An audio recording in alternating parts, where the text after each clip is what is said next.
Di antara tujuan kita menuntut ilmu, tujuan kita belajar adalah agar kita memiliki pemahaman yang baik.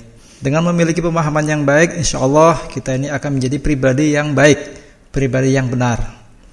Sebaliknya, ketika kita tidak memiliki pemahaman yang baik, maka kita bisa terjebak kepada sifat menjadi pribadi yang merasa benar, merasa baik. Jadi beda ya antara pribadi yang benar dengan pribadi yang merasa benar. Antara pribadi yang baik dengan pribadi yang merasa baik. Menjadi pribadi yang benar itu penting. Tapi merasa benar itu adalah sikap yang salah dan tercela. Ada beberapa perbedaan antara orang yang benar dan yang merasa benar. Yang pertama, orang benar itu tidak akan berpikiran bahwa ia adalah orang yang paling benar, paling suci, paling baik. Enggak. Sebaliknya, orang yang merasa benar, maka orang ini justru pikirannya adalah bahwa dirinya yang paling benar.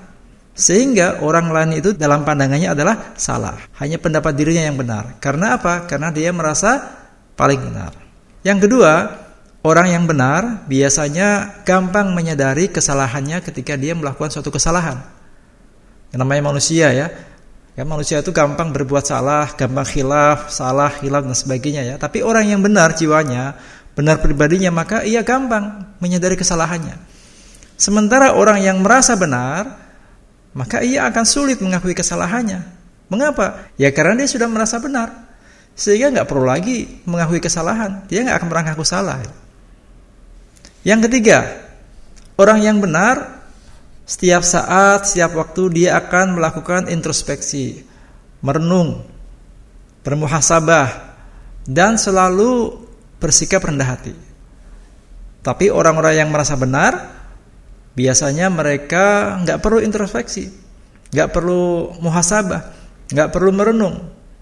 Karena ya tadi itu, merasa dirinya sudah benar, sehingga cenderung tinggi hati, sombong dan sebagainya.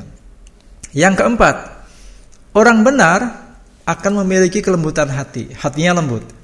Ia siap menerima masukan, bahkan kritikan dari siapapun, termasuk dari anak kecil.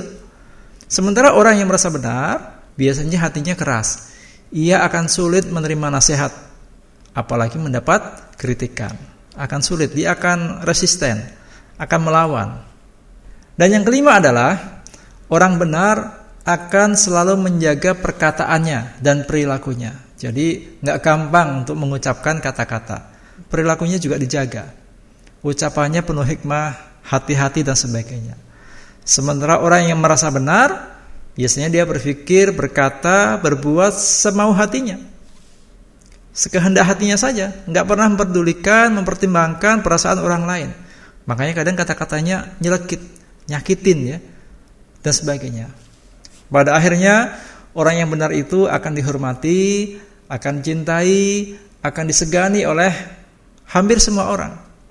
Sementara orang-orang yang merasa benar sendiri, dia hanya akan disanjung oleh orang-orang yang berpikiran sempit, orang-orang yang sepemikiran dengannya, atau orang-orang yang sekedar ingin memanfaatkan dirinya. Jadi gampang dimanfaatkan, gampang disanjung karena dimanfaatkan oleh orang-orang yang ingin memanfaatkan dirinya.